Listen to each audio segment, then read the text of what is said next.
By the first part of the 70s, men's tennis was in desperate need of a dominant player. Many players were fighting for and rotating in the number one spot on the rankings inconsistently. But everything changed when a young, hard-hitting and fierce competitor American player with an unusual playing style burst onto the scene. Jimmy Connors went on to become one of the most successful, longevous and well-remembered players in history. Yet today, his name is often overlooked when discussing the best players of all time. But how good was Jimmy Connors actually? Hang around to find out. Right from the start of his career, Jimmy Connors was an anomaly by the tennis standards of those years. While serve and volley was largely the dominant style of the era, Connors played from the baseline, vanquishing opponents with a flat and powerful two-handed backhand and one of the best service returns in history. His flat two-handed backhand was a complete oddity for the era, as most players played a one-handed backhand and used to hit their ground strokes with heavy topspin or slice. Connors, on the other hand, used a technique taught by his teaching pro mother, Gloria Connors. He generally hit the ball on the rise rather than on the fall. By striking the ball while it was rising, Connors was able to hit it flat, increasing the speed and putting pressure on his opponent with that extra force. At the same time, this took seconds off his opponent's rest and repositioning on the court, as the ball came back to him much sooner than usual, and much harder too. That technique, coupled with his semi-western grip, allowed him to have the most lethal backhand ever seen up to that moment. On the other hand, his return of serve was also incredibly strong.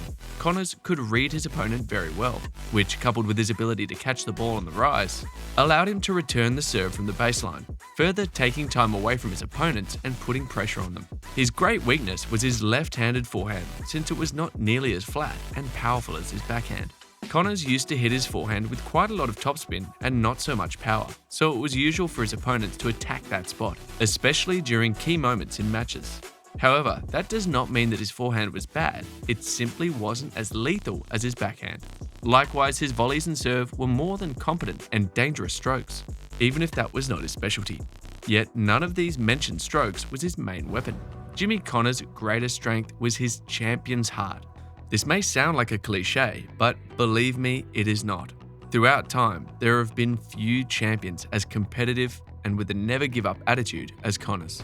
In a sense, his mentality is very similar to that of Rafael Nadal. Jimmy Connors never gave up a point and was ready to die on the court for every ball. He also used the crowd extensively with his on-court antics. Unlike McEnroe, who used to simply explode in anger and play better from that, Connors knew how to turn the crowd either for or against him to bring out his best tennis in response. Along with Bjorn Borg, Connors' arrival revolutionized tennis, not only because they played from the baseline, but also due to the fact that Jimmy played with the Wilson T2000, when the vast majority of his rivals were still using wooden rackets. For all these reasons, the breakthrough of Jimmy Connors on the men's circuit truly marked a before and after in tennis. From the time he was very young, everything indicated that little Jimmy would become a tennis player. His mother and grandmother were professional coaches and educated him in the sport from an early age. Jimmy played his first tournament at the age of 9, before winning the Junior Orange Bowl twice. His next coach was none other than Pancho Segura, a successful and well-known former tennis player who had won the US Pro 3 years in a row during the 50s. Connor turned professional in 1972 at the age of 19. Although during his first years as a professional he achieved great triumphs and titles, even reaching number 3 in the world ranking, soon came his breakthrough year, which was also the best year of his career and also one of the best seasons of all time. The 1973 season had already been incredible for Connors, as he had won 87 matches and 11 titles. Yet he had not been able to reach even a Grand Slam semi-final. However, in 1974, Connors went into beast mode. He started the year by winning the Australian Open in his first appearance. That was all he needed to unlock his full potential. From that victory on, Connors became untouchable. He subsequently won Wimbledon and the US Open in crushing fashion, destroying talented veteran and former number 1 Ken Rosewall in both finals. At the US Open, he even came closer to a triple bagel, defeating the Australian 6-1, 6-love, 6-1 in the shortest men's Grand Slam final ever.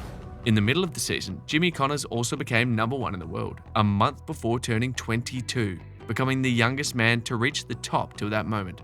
He also was the first American to be ranked number 1 in the new ranking system.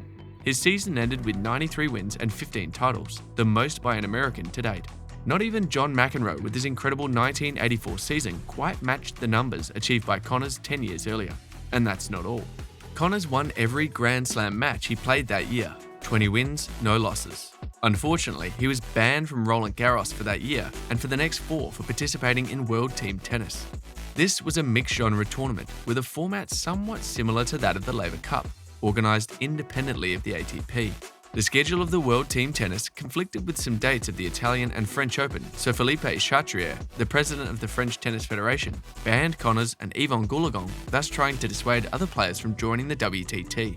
While it was impossible to say whether Connors would have won the French Open had he played it, especially considering that clay was his weakest surface and that Borg won his first title in Paris in that edition, the fact is that Connors was one of the heavy favourites, and that same year he defeated Borg in the Grand Prix in Indianapolis on clay. He had a unique opportunity to repeat Rod Laver's achievement of 5 years earlier and win the Grand Slam. However, he didn't even get the chance to attempt it. Unfortunately, this will always be one of the greatest what-ifs in tennis history. However, this takes nothing away from Connors' sensational 1974 season. After reaching number 1 in June 1974, Connors held the top spot until 1977. For a then record 160 consecutive weeks. After he lost the spot to Borg for a week, Connors regained the number 1 ranking and held it for another consecutive 84 weeks. During the following years, the success continued, albeit with a little more inconsistency. From 1975 to 79, Connors reached 8 Grand Slam finals, winning only 2 US Opens. Borg's peak and McEnroe's arrival slowly pushed Connors out of the spotlight.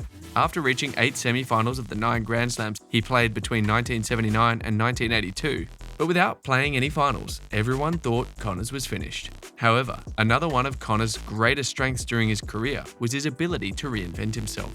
In 1982, Connors reminded the world what he was made of. That year, he regained the number 1 spot once again after winning Wimbledon against John McEnroe and the US Open against Ivan Lendl. During the rest of that season and the next one, Connors, Lendl and McEnroe fought hard to be the best player in the world. Connors managed to win his last Grand Slam title in the 1983 US Open, a 5th tournament in the Big Apple, a record that stands to this day. Jimmy Connors continued to play great tennis for a couple more years, but failed to win another Grand Slam or return to number 1 because he collided first with McEnroe's historic 1984 season, and then with the beginning of Lendl's prime.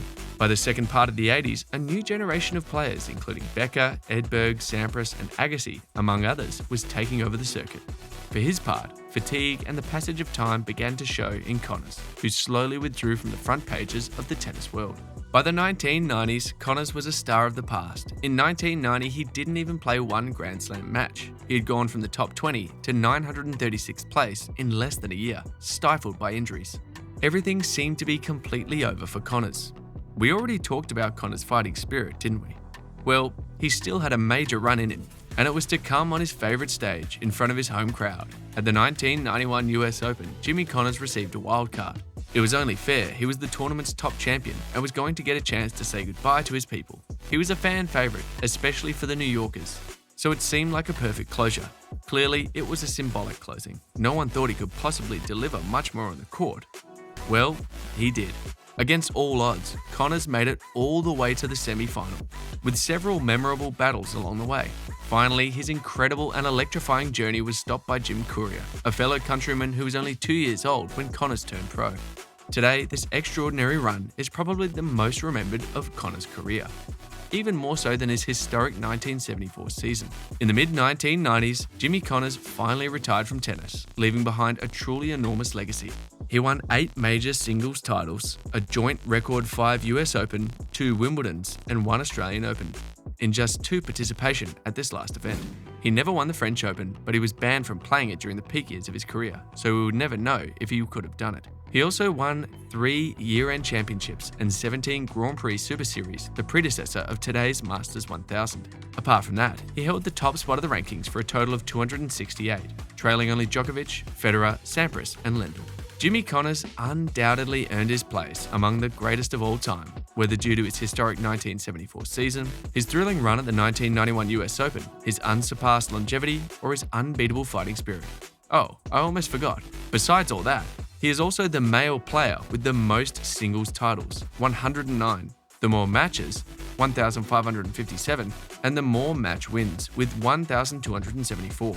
Literally no other male player has won as much as he. If that doesn't tell you how good Jimmy Connors was, I don't know what will.